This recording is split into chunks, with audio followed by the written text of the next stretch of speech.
Hello students, welcome back to my channel AA institute of mathematics. मैं sir Sundar, आपका दोस्त, आपका होस्ट और आपका मेंटोर। और आज मैं लेकर आया हूं एक और important topic for JEE main point of view. तो चलिए आज हम क्वेश्चंस करते हैं एक्सपोनेंशियल इक्वेशंस के।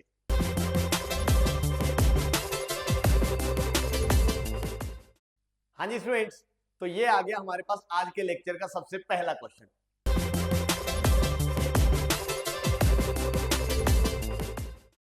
क्या कहता है वो? Solve this equation. अब देखो यहां पे 16 की पावर में लिखा हुआ है, यहां पे 8 की पावर में लिखा हुआ है। अब हम क्लास 8 में ही पढ़ के आते हैं कि अगर हमारे पास एक इक्वेशन में दोनों तरफ बेसिस सेम हो जाए तो we can directly equate the powers. तो इसलिए हम दोनों तरफ बेसिस सेम बनाने की कोशिश करते हैं।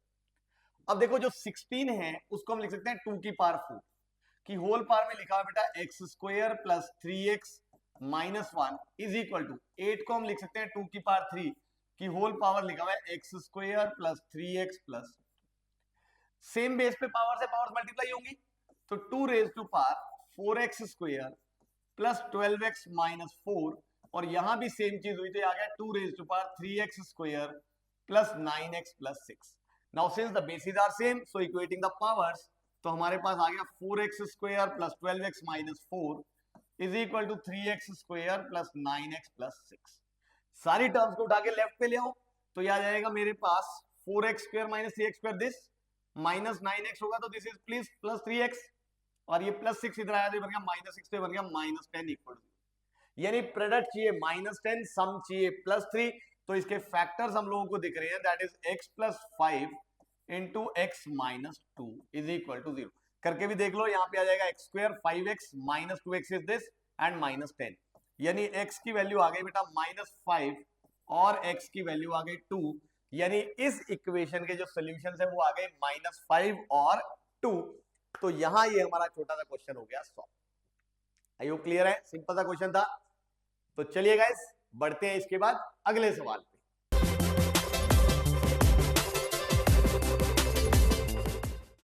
हाँ जी बच्चों, ये आ गया अगला सवाल। क्या कहता है वो? Solve this equation. अब अगर आप ध्यान से देखें यहां पे दिख रहा है 4 की पावर x और यहां पे दिख रहा है 2 की पावर x प्लस 1। तो इसलिए 4 को हम लोग लिख लेते हैं 2 स्क्वायर की पावर x प्लस यहां पे अगर हम लिखना चाहें तो इसको लिख सकते हैं 2 raise to power x into 2 raise to power 1। Break कर लिया हमने, माइनस 24 इक्वल टू 0, यानी एक तरह से ये आ गया 2 raise to power 2x plus 2 raise to power x into 2 minus 24 equal to 0। अब देखो ये लिखा हुआ है 2 की पावर x और यहां पे लिखा हुआ है 2 की पावर 2x, यानी basically this is 2 raise to power x का होल स्क्वायर एक तरह से। So for the time being हम लोग 2 रेज टू पावर x को पुट कर देते हैं से t, तो ये बन गया मेरे पास t square plus 2t minus 24 equal to 0। अब अगेन इसके फैक्टर्स बन रहे हैं बड़ी इजीली, तो क्या बने t plus 6 into t minus 4 is equal to 0। देखो 2t और माइनस 24 बिल्कुल ठीक। तो इसका मतलब t की वैल्यू है बेटा माइनस 6 और t की वैल्यू है 4। तो अब यहां से क्योंकि हमें x चाहिए था तो 2 raise to power x is इधर इक्वल टू माइनस 6 और 2 raise to power x is equal to 4। अब ये तो एक्सपोनेंशियल फंक्शन है, इसकी वैल्यू नेगेटिव कभी नहीं हो सकती, मतलब यहां से नो सोल्यूशन है ना। और यहां से अगर आप ध्यान से देखें तो 4 को हम लिख सकते हैं 2 square and since the bases are same so equating the powers will get x is equal to 2 as the solution of this equation। और यही है आंसर, यहां पे हमारा क्वेश्चन हो गया खत्म। अगेन एक सिंपल सा क्वेश्चन था, बट ध्यान से ऐसे सिंपल क्वेश्चन में कई बार गलती हो जाती है, तो आपसे गलती ना हो। तो चलिए बढ़ते हैं अगले सवाल पे।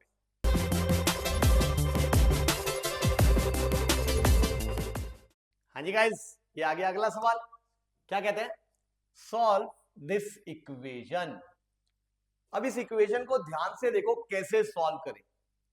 देखो एक चीज दिख रही है, x वाली टर्म यहां भी है, x वाली टर्म यहां भी है, तो एक काम करते हैं हम इन दोनों टर्म्स को इकट्ठा कर लेते हैं। Is that okay? और जो बाकी दो टर्म्स बची उनको इकट्ठा कर लेते हैं, that is x 8 minus 2 raise to power x plus 3। तो मैं इसको लिख लेता हूं 2 raise to power x into 2 raise to power 3 and of course is equal to 0। I think ये वाला स्टेप समझ आया। अब यहां से अगर आप ध्यान से देखें x में कॉमन ले सकता हूं तो ये आ जाएगा 2 रेज़ पर x माइनस 1 ब्रैकेट, और ये 8 है, यहां भी 8 है, तो मैं एक काम करता हूं, मैं माइनस 8 कॉमन ले लेता हूं। माइनस 8 कॉमन गया तो ये बचा 2 रेज़ पर x, और यहां बच गया माइनस 1 इज इक्वल टू 0, यानी 2 रेज़ पर x minus 1 common into x minus 8 is equal to 0, यानी इधर 2 रेज़ पर x इज इक्वल टू 1 और x इज इक्वल टू 8। और अगर ये 2 रेज़ पर x इज इक्वल टू 1 है तो डेफिनेटली इधर x equal to 0 or x equal to 8 are the solutions of this equation and hence completes the question. Done? तो चलिए बढ़ते हैं अगले सवाल पे।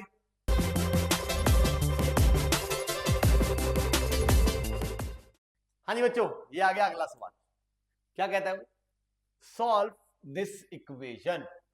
अब देखो ये क्या लिखा हुआ है, 3 इंटू 81 का एक्स रूट, यानी 81 की पावर में 1 ओवर एक्स, माइनस 10 इंटू 9 का एक्स रूट, यानी कि 9 की पावर में 1 over x plus 3 is equal to 0।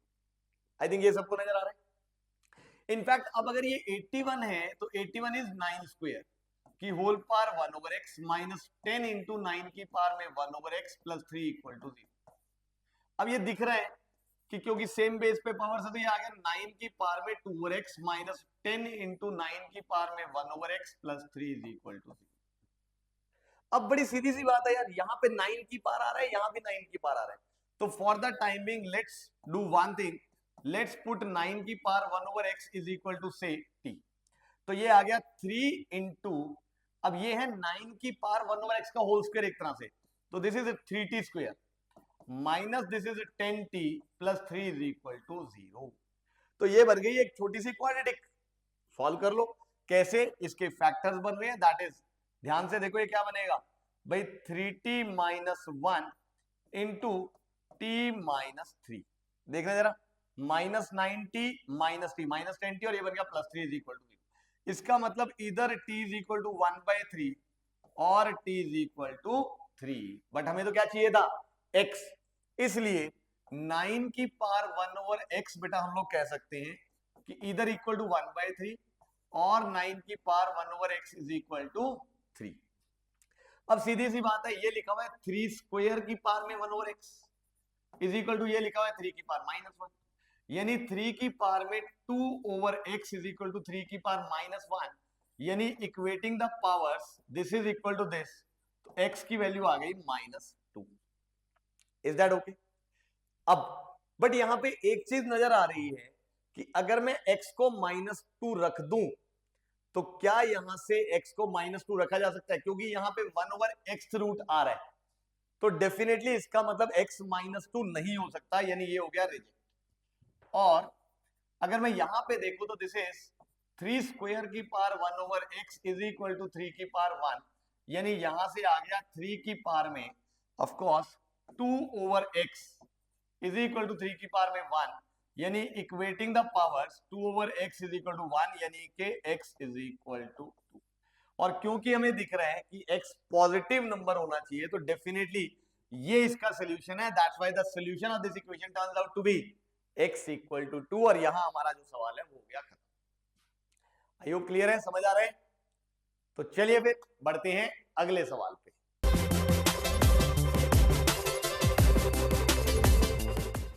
हाँ जी बच्चों, ये आ गया अगला सवाल। देखिए यहां लिखा हुआ है 2 की पावर में 2x माइनस 4 इंटू 6 की पावर x प्लस 3 की पावर में 2x प्लस 1, इसको सॉल्व करना है, यानी x निकालना है। अब x निकालने के लिए अगर आप ध्यान से ऑब्जर्व करें तो देखो मुझे एक चीज दिख रही है, एक तरह से ये लिखा हुआ है 2 की पावर 2x माइनस 4 इंटू, ये लिखा हुआ है 6 की पावर x, और यहां 3 की पावर 2x जैसी चीज है। तो let's do one thing, let's write this 6 as 2 की पावर x इंटू 3 की पावर x, बोलो चलेगा? एंड प्लस दिस इज 3 की पावर 2x इंटू 3 की पावर 1 इज इक्वल टू 0। मैंने जानबूझ के ऐसे तोड़ लिया, भाई मैथ्स में हम दो ही तो काम करते हैं, या तो जोड़ते हैं या तोड़ते हैं। अब यहां पे ऑलरेडी जुड़ा हुआ है तो हमने तोड़ दिया, टूटा होता है तो कई बार जोड़ देते हैं, इसी से फायदा होता है मैथ्स में, और करते हैं। तो अब इसके बाद अगर आप ध्यान से देखें, क्योंकि यहां 2 की पावर x इंटू 3 की पावर x आ रहा है, या 2 की पावर 2x है या 3 की पावर 2x है, तो let's do one thing, let's divide both sides bye 3 की पावर 2x। जैसे ही मैंने इसको डिवाइड किया तो ये आ जाएगा 2/3 की होल पावर 2x, क्योंकि दोनों पावर सेम हो गई तो हम ऐसे लिख सकते हैं। -4 इंटू ये आ गया 2 की पावर x और इंटू 3 की पावर x और नीचे आएगा 3 की पावर 2x, यानी ये बन जाएगा अपॉन 3 की पावर x एंड प्लस यहाँ पे ये 3 की पावर 2x कैंसिल हो गया तो +3 इक्वल टू 0। यानी एक तरह से बन गया बेटा 2/3 की पावर x का होल स्क्वायर, हम ऐसे लिख सकते हैं माइनस दिस इज 4 इंटू 2/3 की whole power x plus 3 is equal to 0। अब एक तरह से दिख रहा है क्योंकि दोनों जगह पे 2/3 की होल पावर x आ रहे हैं, तो मैं फॉर द टाइमिंग इसको पुट कर देता हूं y। तो ये क्या बन गया y square -4y plus 3 equal 0। इसके तो फैक्टर्स बन रहे हैं y-1 into y-3 is equal to 0, यानी इधर y इज इक्वल टू 1 और y is equal to 3। But हमें y थोड़ी चाहिए था, हमें तो क्या चाहिए था x। इसका मतलब 2/3 की होल पावर x इज इधर इक्वल टू 1 और 2/3 की whole power x is equal to 3। तो अब यहां से तो दिख रहा है, अगर मैं देखूं तो दिस इज 2/3 की होल पावर x, तो 1 को मैं लिख लेता हूं 2/3 की होल पावर 0, यानी यहां से x क्या आ गया 0 एंड ऑफ कोर्स x 0 हो सकता है, कोई दिक्कत वाली बात नहीं है। तो यानी x is equal to 0 is a solution of this equation. अब यहां से अगर हम देखें तो यहां से सेम बेसिस नहीं बन पा रहे, तो एक काम करते हैं हम लॉग वगैरह पे चले जाते हैं। तो यहां से अगर मैं लॉग ले लूं तो I can say log of 2/3 की whole power x is equal to log 3। अब ये पावर में है तो आगे आ जाएगा, तो this is x into log of 2/3 is equal to log 3, यानी x की वैल्यू आ गई बेटा मेरे पास log 3 अपॉन log 2/3। ऑब्वियसली मैंने बेस लिया नेचुरल बेस, तो दूसरी जो x की वैल्यू है वो आ गई है।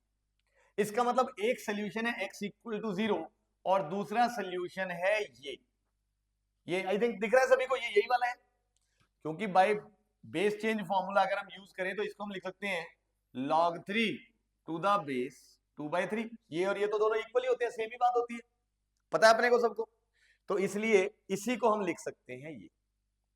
तो यहां से हम लोगों को नजर आ रहा है कि एक x की वैल्यू ये, एक x की वैल्यू ये, तो ये आ गए दोनों के दोनों सॉल्यूशंस। तो यहां पे जो हमारा क्वेश्चन है वो हो गया सॉल्व। M I clear? तो चलिए गाइस बढ़ते हैं इसके बाद नेक्स्ट क्वेश्चन।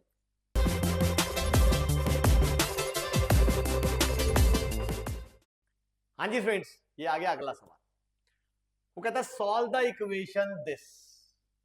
अब यहां पे लिखा हुआ है 1 प्लस 3 की पावर में x/2 इज इक्वल टू 2 की पावर x। एक तरह से अगर आप ध्यान से ऑब्जर्व करो तो ये है 1 प्लस, एक तरह से इसको मैं लिख सकता हूं √3 की पावर में x इज इक्वल टू 2 की पावर x। बोलो चलेगा? अब सवाल ये उठता है कि इसको सॉल्व कैसे किया जाए। देखो इसको सॉल्व करने के लिए एक चीज मेरे को दिख रही है कि अगर मैं डिवाइड कर दूं both sides, divide both sides by 2 raise to power x, तो यहां पे बन जाएगा 1/2 की होल पावर x और यहां भी अपॉन 2 की पावर x आएगा तो ये बन जाएगा √3/2 की whole power x is equal to 1। अब एक तरह से ये इसको अगर मैं लिखना चाहूं तो cos लिख सकता हूं, दिस इज cos π/3 की होल पावर x प्लस ये बन जाएगा sin π/3 की होल पावर x। अब हमने x सोचना है बेटा क्या हो सकता है, और अगर आप ध्यान से देखो हिट एंड ट्रायल से एक x सबको नजर आ रहा है, क्योंकि cos square theta plus sin square theta हमेशा 1 होता है, तो x is equal to 2 is a solution of this, जो कि आंसर में भी दिया हुआ है।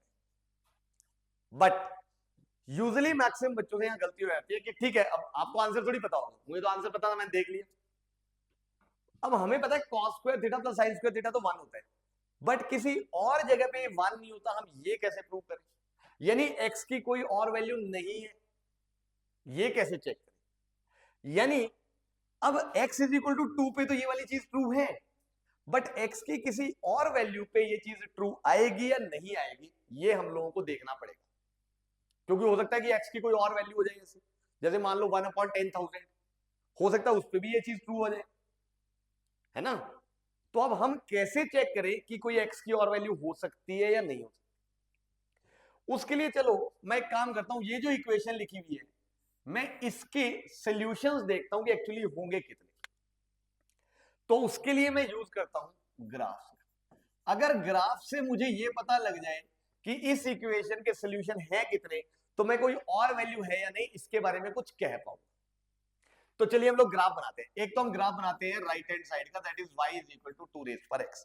अब ग्राफ बनाना है तो इसलिए मैंने बना ली y एक्सिस और ये मैंने बना ली x एक्सिस। बड़ी सीधी सी बात है, जब मैंने इसका ग्राफ बनाया तो हम लोगों को पता है 0 पे वैल्यू होती है 1 इन दिस केस, और जो ग्राफ बनता है वो बनता है कुछ ऐसा। Is that okay? अब ऑब्वियसली क्योंकि 2 पे वैल्यू की बात हो रही है, तो अगर मैं यहां पे मार्क कर लूं, जैसे सपोज मैंने x को मार्क कर लिया 1, तो 1 पे जो इसकी वैल्यू है वो आ जाएगी 2 ऑफ कोर्स, ये वाली वैल्यू दिख रही है हमारे को 2 हो जाएगी। और फिर अगर मैं आगे चला जाऊं 2, तो 2 पे जो ये वाली वैल्यू है, 1 पे तो ये वैल्यू हो गई 2, और 2 पे अगर मैं ये वाली वैल्यू निकालूं तो ये वाली वैल्यू हो जाएगी ऑफ कोर्स नजर आ रहा है 4। इज दैट ओके है कि नहीं? तो यानी आगे ही अब 2 रेज़ पर x का ग्राफ ऐसे चलता जाएगा। अब हम ग्राफ बनाते हैं यहां पे of course y is equal to 3 की पावर में x बाई 2 प्लस 1। अब ये वाला ग्राफ कैसे बनाया जाए, देखना जरा ध्यान से। अब हमें दिख रहा है x को जब हम 0 रखेंगे तो ये बनेगा 1 प्लस 1 दैट इज 2, यानी x को 0 रखा तो ये ग्राफ यहां से पास करेगा। और एक चीज हम पहले देख चुके हैं कि अगर x को 2 रखेंगे तो x को 2 रखने पे इसकी वैल्यू क्या आ रही है, 4 आ रही है, देखो, क्योंकि 3 प्लस 1 4, यानी डेफिनेटली ये ग्राफ यहां से भी पास करेगा। Is that okay? और इसके अलावा अगर हम कोई भी वैल्यू रखें तो क्योंकि ये है दिस प्लस 1, यानी डेफिनेटली ये वाली वैल्यू हमेशा 1 से बड़ी आती है, यानी graph y is equal to 1 इस लाइन से ऊपर ही रहेगा, यानी ये ग्राफ कुछ ऐसा सा बनेगा, यहां से ये पास भी करेगा। अब सवाल ये उठता है कि आगे ये कोई वैल्यू पे इंटरसेक्ट करेगा या नहीं। हो सकता है ये ग्राफ आगे जाके ऐसे इसको वापस इंटरसेक्ट कर दे और ये वाला ग्राफ ऐसे निकल जाए, तो कोई पॉइंट ऑफ इंटरसेक्शन आगे भी मिल जाए। एक तो जो मिल रहा है वो हम लोगों को दिख रहा है, दैट इज ट्रू। इसके अलावा अब हमने सोचना है कि क्या इसका और इसका और कोई पॉइंट ऑफ इंटरसेक्शन मिल सकता है या नहीं। जैसे हम थोड़ी सी वैल्यूज लेके देखते हैं, काफी हद तक आइडिया लग जाएगा। जैसे मान लो हमने x को वैल्यू दे दी 3, x को वैल्यू दी 3, तो ये बन गया 2 की पावर 3 विच इज 8, और यहां पे 3 देंगे तो 3 की पावर 3/2। अब 3 की पावर 3/2 का मतलब हुआ 3√3, तो 3 को √3 से मल्टीप्लाई किया यानी 3 इंटू 1.7, यानी 17 51, यानी 5.1 प्लस 1 यानी कि अप्रोक्सीमेटली 6.1 के आसपास। यानी जब x 3 होगा तब भी ये जो पिंक वाला ग्राफ है ये डेफिनेटली नीचे ही रहेगा, और जो 2 की पावर x वाला ग्राफ है वो ऊपर ही रहेगा। ये नजर आ रहा है यहां तक? अब कोई और वैल्यू ले लेते हैं, जैसे मान लो मैंने x को वैल्यू दे दी 4, x को वैल्यू 4 दी तो ये क्या बन गया 16, और यहां 4 देंगे तो बच जाएगा मेरे पास 3 की पावर 2 यानी कि 9 प्लस 1 यानी कि 10।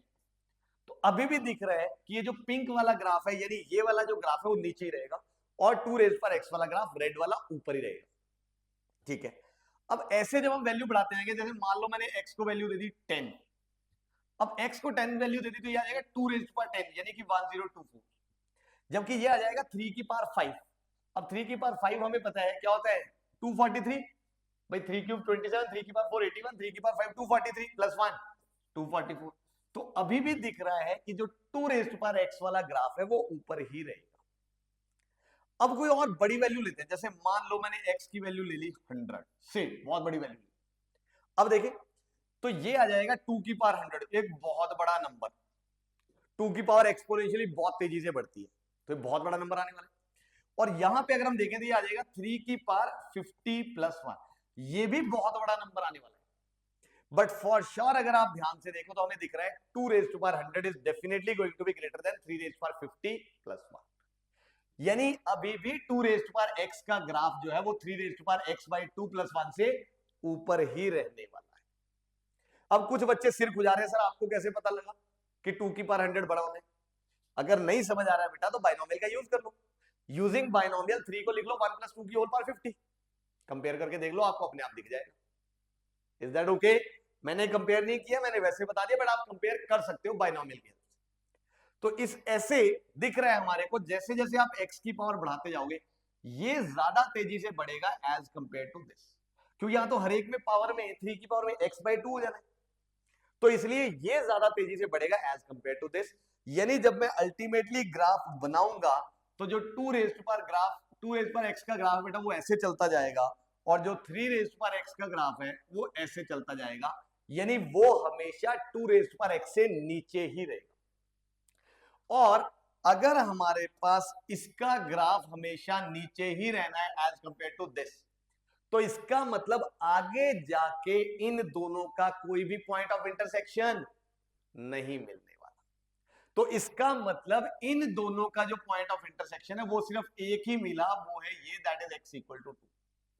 यानी x की ऐसी एक ही वैल्यू है जिसके लिए ये लेफ्ट हैंड साइड और ये राइट हैंड साइड इक्वल है। यानी इस इक्वेशन का सिर्फ एक ही सॉल्यूशन पॉसिबल है, और वो एक सॉल्यूशन हम लोग ऑलरेडी निकाल चुके हैं, that is x equal to 2। और इसीलिए आंसर है इस क्वेश्चन का x इक्वल टू 2। यानी मैथमेटिकली हमने एजुकेटेड गेस से इनफैक्ट ये वाला आंसर भी निकाल लिया, और मैथमेटिकली हमने ये भी प्रूव कर दिया कि इसके अलावा इस इक्वेशन का कोई और सॉल्यूशन है भी नहीं। तो इसीलिए हमारा ये जो क्वेश्चन है ये हो गया सॉल्व। समझ आया? ये बड़ी इंपॉर्टेंट चीज है, ध्यान से, क्योंकि हो सकता है कई बार क्वेश्चन आ जाए number of solutions for this equation is, तो आपको पता होना चाहिए कि ऐसे ग्राफ से कंपेयर करके हम लोग देख सकते हैं और हम लोग बता सकते हैं कि और कोई रूट आएगा या फिर नहीं आएगा।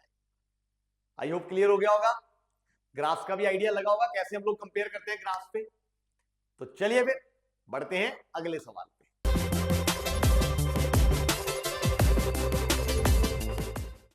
हाँ जी स्टूडेंट्स, ये आ गया अगला सवाल। क्या कहता है ये? Find the solution of this equation. भयंकर सी इक्वेशन लिखी है, फिर से इसको सॉल्व करना है, x निकालना है।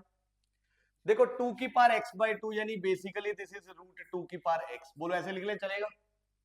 यहां पे लिखा हुआ है √2 + 1 की होल पावर में x, और यहां भी अगर आप ध्यान से देखें क्योंकि पावर में x/2 है तो मैं इसको लिख लेता हूं √5 + 2√2 की होल पावर में x। पहला स्टेप सिंप्लीफाई हो। अब अगर आप ध्यान से देखो हमें नजर आ रहा है कि अगला स्टेप क्या करना चाहिए। कई बच्चों ने सोच लिया, बोलो पता लग गया है कि नहीं? लग गया है तो कमेंट बॉक्स में कमेंट करके बताओ जल्दी से क्या करना चाहिए। बताओ बताओ। बिल्कुल ठीक बोल रहे हैं काफी बच्चे कि सर आप डिवाइड कर दो both sides, divide both sides bye √5 + 2√2 की होल पावर x।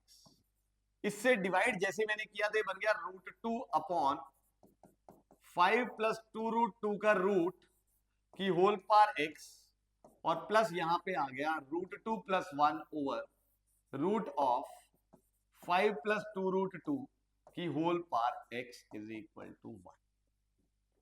अब अगेन हमने सोचना है कि x को क्या, यहां फिर से एक ऑब्जर्व करने वाली चीज है। अगर आप ध्यान से देखें, मान लो कि मैं इसको सोच लूं cos अल्फा, इसको अगर मैंने सोचा cos अल्फा तो ऑटोमेटिकली ये जो चीज बन जाएगी ये बन रही है sin अल्फा।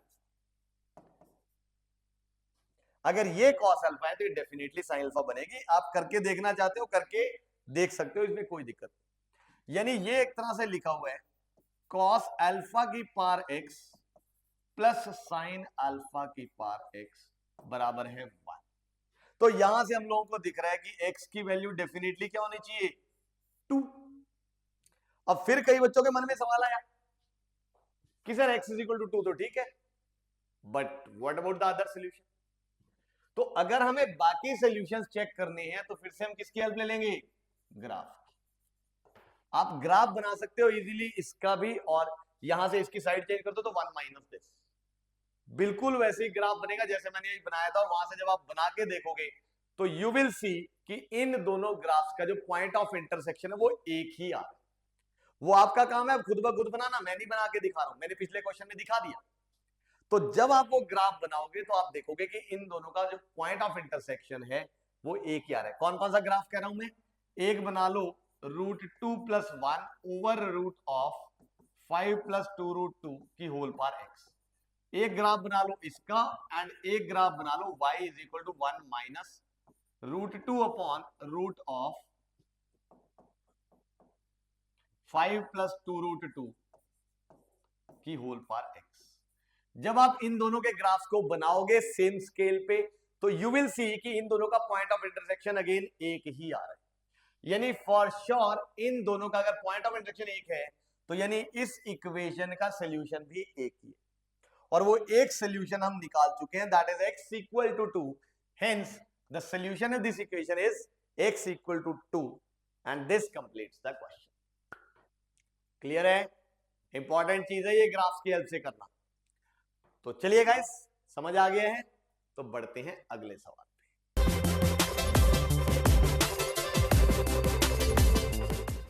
हाँ जी स्टूडेंट्स, ये आ गया अगला सवाल। क्या कहता है वो? भाई इस इक्वेशन को हमने सॉल्व करना है, यानी हमने निकालना है x। अब यहां पे ये आ रहा है, फिर ये आ रहा है, इधर ये आ रहा है। देखो बिल्कुल ठीक। अगर आप ध्यान से ऑब्जर्व करो, भाई अजीब से नंबर्स दिए हुए, ये इक्वेशन सॉल्व कैसे की जाए? देखो फॉर द टाइम बीइंग अगर मैं देखूं ये नंबर और ये नंबर जो दो ऐड हो गए है ना, अब इन्हीं दोनों नंबर को अगर मैं मल्टीप्लाई करूं तो देखना जरा क्या आ रहा है। यानी अगर मैं इन दोनों को मल्टीप्लाई करता हूं, देखिए this is root of 2 plus root 2 की power x into 2 minus root 2 का रूट की होल पावर एक्स। देखना जरा क्या आ रहा है। तो ये बन जाएगा, अगर आप ध्यान से देखो, रूट में भाई 2 का स्क्वायर दैट इज 4 माइनस 2 की ऑफ कोर्स होल पावर में आ गया मेरे पास x। यही आ रहा है, देखना जरा एक बार। तो यानी यहां से एक तरह से आ रहा है ये रूट 2 4 माइनस 2 मल्टीप्लाई करने पे कोई फायदा हो रहा है या नहीं हो रहा है? तो यहां से ये बन गया मेरे पास भाई रूट 2 की होल पावर x, यानी ये बन जाएगा 2 की पावर में x बाई 2। बिल्कुल ठीक। तो मल्टीप्लाई करने पे ये बन रहा है, और यहां पे लिखा हुआ है देखो 2 की पावर x बाई 4। यानी अगर आप ध्यान से देखें तो फर्दर इसका क्या लिखा हुआ है, एक तरह से रूट है ना। ठीक है, देखो ध्यान से, अगर आप ध्यान से ऑब्जर्व करो तो यही ऑब्जर्वेशन थी यहां पे। देखो इन दोनों का सम है। अब अगर आप ध्यान से देखो, मान लो मैं इसको कह दूं a और इसको मैं कह दूं b, तो ये दो पॉजिटिव नंबर्स है जिनका सम आ रहा है, और ये 2 इधर पड़ा हुआ है। तो अगर मैं इस 2 को इधर ले आऊं तो ये ऐसे लिख सकते हैं एक तरह से। अगर मैं 2 को नीचे ले आऊं तो I can say this is a plus b by 2। और ये ध्यान से देखो जो लिखा हुआ है that is nothing but root a b लिखा हुआ है। देखो मैंने अभी भी प्रूव किया है। इसका मतलब एक तरह से वो कह रहा है कि a plus b by 2 is equal to root a b. दो पॉजिटिव नंबर है a और b, और उनका sum divided by 2 is equal to उनके प्रोडक्ट का पॉजिटिव स्क्वायर रूट। अब ध्यान से समझो जरा ये सिचुएशन को, a plus b by 2 positive numbers का सम डिवाइडेड बाय 2, ये क्या है? am of a and b एक तरह से। और ये क्या लिखा हुआ है? gm of a and b। इसका मतलब a एंड b का am और a एंड b का gm क्या दिया हुआ है? इक्वल दिया हुआ है। और दो पॉजिटिव नंबर्स के अगर am gm बराबर हो तो यहां से हम लोग क्या कह सकते हैं? That the two numbers are equal. इसका मतलब फॉर श्योर यहां से हम इस इक्वेशन को कह सकते हैं is equivalent to root of 2 plus root 2 की whole power x is equal to root of 2 minus root 2 की whole power x। I think we can say this thing. और यहां से हम लोगों को दिख रहा है, अब मैं इसको लिख सकता हूं root of 2 plus root 2 upon 2 minus root 2 की whole power x is equal to of course 1। या अगर मैं 1 को लिखना चाहूं तो I can say this is root of 2 plus root 2 over 2 minus root 2 की होल पावर इज व्हाट? 0। क्योंकि हमने पढ़ा ना if the basis are same we can equate the powers, तो मैंने दोनों तरफ बेसिस सेम बना ली। तो इसका मतलब x की वैल्यू क्या आ गई यहां से? 0। तो the solution of this equation is x equal to 0 and that is the answer. Purely question based on observation. वो भी बड़े ध्यान से ऑब्जर्व करने वाला था, क्योंकि ये नंबर बड़े अच्छे दिख रहे हैं, मुझे लगा मल्टीप्लाई होके कुछ और आ जाएगा, बट जब ऑब्जर्व किया तो एएमजीएम निकल गया। Is that okay? ऐसे समझ के करना है। देखो मुझे भी नहीं पता था ये क्वेश्चन सॉल्व कैसे होना है, बट इससे रिलेटेड जो चीजें मैंने पढ़ी है, जैसे मुझे देखा अच्छे नंबर हैं तो मैंने ये ऑब्जर्व करने की कोशिश करी। जब ऐसे हम ट्रायल करते हैं, हिट एंड ट्रायल, तो अपने आप जब हम अपनी नॉलेज से उसको रिलेट करने की कोशिश करते हैं तो क्वेश्चन अपने आप ही सॉल्व हो जाता है। Am I clear? तो चलिए फिर बढ़ते हैं अगले सवाल पे।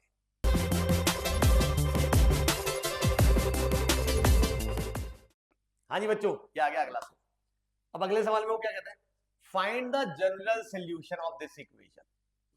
इसका जनरल सोल्यूशन निकालना है, यानी अगर आप ध्यान से देखो लेफ्ट हैंड साइड पे लिखा हुआ है x की पावर में 3 sin 2x plus 2 is equal to root x, मतलब x की पावर में हाफ। अरे सिंपल सा क्वेश्चन है, देखने में भयंकर सा है। बोलो क्या करना चाहिए? सोच लिया कईयों ने तो? चलो फिर, क्योंकि दिख रहा है both side bases are same, so we can equate the power. तो जैसे ही मैंने पावर्स इक्वेट करी तो ये आ गया 3 sin 2x plus 2 is equal to of course half.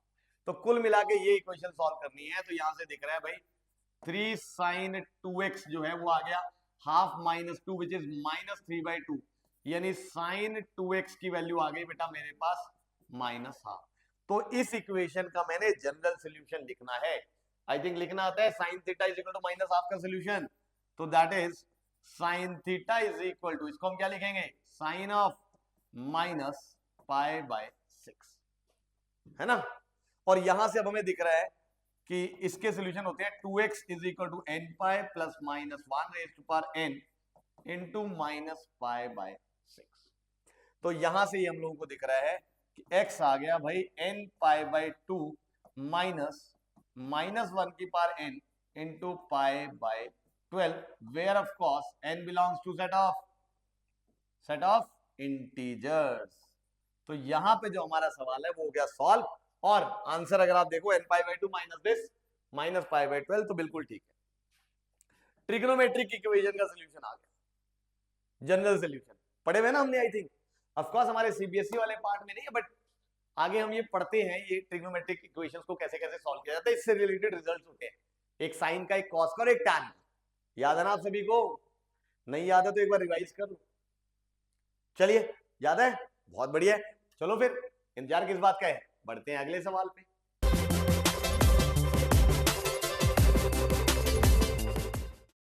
हाँ जी बच्चों, ये आ गया अगला सवाल। क्या कहता है, सॉल्व द इक्वेशन दिस, इसको सॉल्व करना है। भयंकर सी इक्वेशन है, चलो देखते हैं। देखो x की पावर में लिखा हुआ है 0.5 यानी कि half into log of x square minus x to the root x यानी कि x की power half, and is equal to यहां पे लिखा हुआ है 3 की पावर में log 4 टू द बेस 9। देखो सॉल्व करते हुए एक चीज ध्यान रखना, क्योंकि लॉग के अंदर x वगैरह है तो डोमेन पे ध्यान रखना हमने, x 1 हो सकता है, नहीं पॉजिटिव होगा, नेगेटिव होगा, तो वो थोड़ा सा ध्यान में, क्योंकि पोटेंशियल हमें करना पड़ेगा। अब यहां पे अगर आप ध्यान से देखो एक चीज मुझे दिख रही है, सबसे पहले क्योंकि यहां पे बेस में x है, तो मैं एक काम करता हूं, इसको ऐसे लिख लेता हूं, log of x square minus x upon log of x की power 1/2 to the new base से e। बेस चेंज फॉर्मूला लगा दिया मैंने इधर। राइट हैंड साइड में अगर आप ध्यान से देखें, क्योंकि यहां पे जो log का बेस है वो क्या लिखा हुआ है 9, तो यहां पे जो 3 है मैं उसको लिख लेता हूं 9 की पावर 1/2 की होल पावर में log 4 टू द बेस 9। ऐसा क्यों किया मैंने, बताओ? ऐसा मैंने इसलिए किया क्योंकि अगर आप ध्यान से देखो log में हमें एक प्रॉपर्टी आती है a की पावर में log m to the base a। क्या होता है हमारे पास, ये m होता है, पढ़ा हुआ है हम लोगों ने, तो इसलिए ऐसे कर सकते हैं। अब यहां से अगर आप ध्यान दो तो मुझे एक चीज दिख रही है, दिस इज x की पावर में half into log of x square minus x upon ये हाफ आगे आ गया तो हाफ लॉग एक्स, ये बन गया। देखो अब यहां पे हाफ से हाफ कैंसिल हो गया और इज इक्वल टू ये आ गया 9 की पावर में half into log 4 to the base 9। I think नजर आ रही है। अब यहां से अब फिर से अगर आप ध्यान से देखो, हम लोग बेस चेंज लगाएं तो इसको हम लिख सकते हैं log of x square minus x to the base x. भाई अगेन हमने बेस चेंज फॉर्मूला लगाया, ये लगा दिया, लिख दिया, जैसे मर्जी करें। पहले हम इधर से इधर गए थे, अब हम इधर से इधर चले गए, उल्टा चले गए। अब यहां पे अगर आप ध्यान से देखो तो इसको हम लिख सकते हैं 9 रेज टू पावर लॉग की पावर में 4 टू द बेस 9, और ये जो हाफ पड़ा हुआ है ये हाफ को यहां ले जाओ। अब ध्यान से देखो, दोनों तरफ बड़ी बढ़िया चीज बनी। यहां पे x की पावर में log लिखा और log का बेस x है, सेम चीज है, यानी यहां से आंसर आ गया m यानी कि x square minus x। Similarly यहां पे 9 की पावर में और log का बेस क्या लिखा हुआ है 9, फिर से वही चीज लग गई, यानी यहां पे हम क्या लिख सकते हैं 4 की power 1/2, that is of course I think 2 √4 सबको पता है 2 होता है, तो ये बन गई एक छुटकू सी इक्वेशन। अब इसको सॉल्व करना है, x square minus x minus 2 is equal to 0, इसके तो फैक्टर्स ही बन रहे हैं, x minus 2 into x plus 1 is equal to 0 I think, यानी कि इधर x इज इक्वल टू 2 और x is equal to minus 1।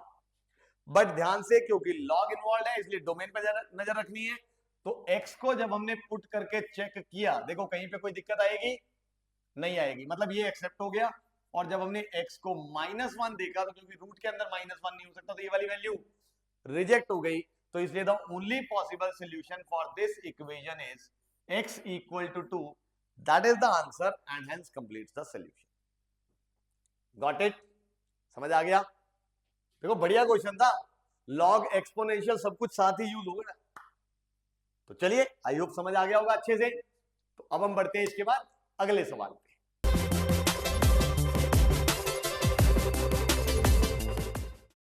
हाँ जी स्टूडेंट्स, ये आ गया हमारे पास अगला सवाल।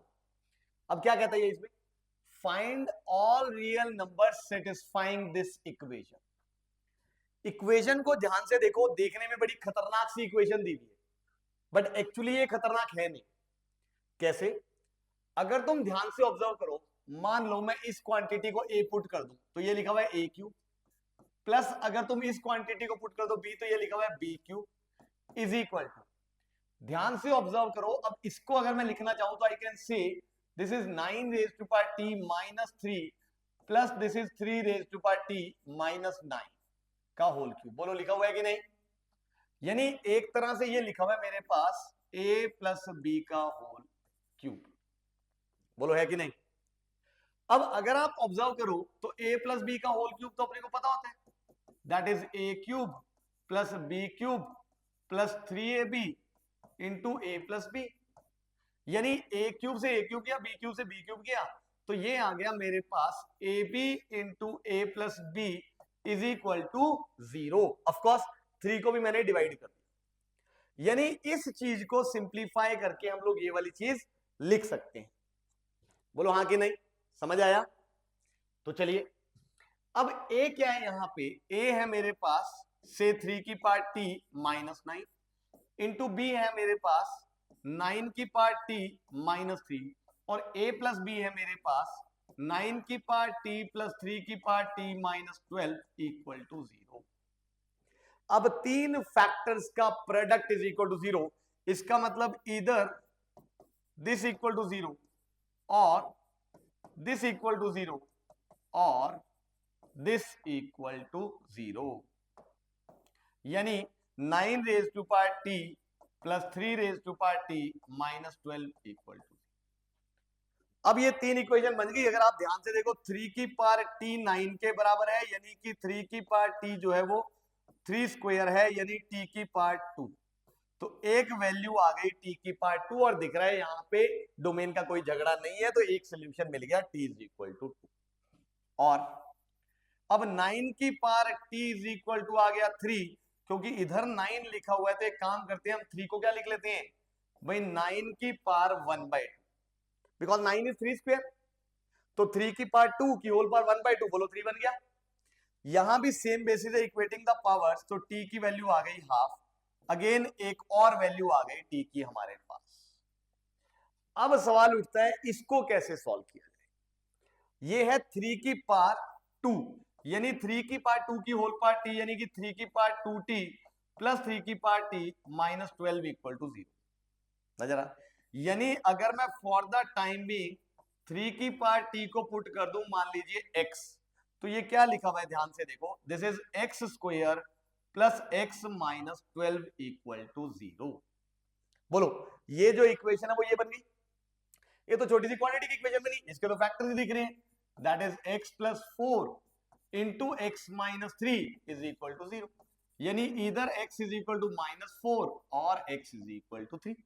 अब वापस t पुट कर दो तो यहां से 3 की power t is equal to -4 और 3 की power t is equal to 3।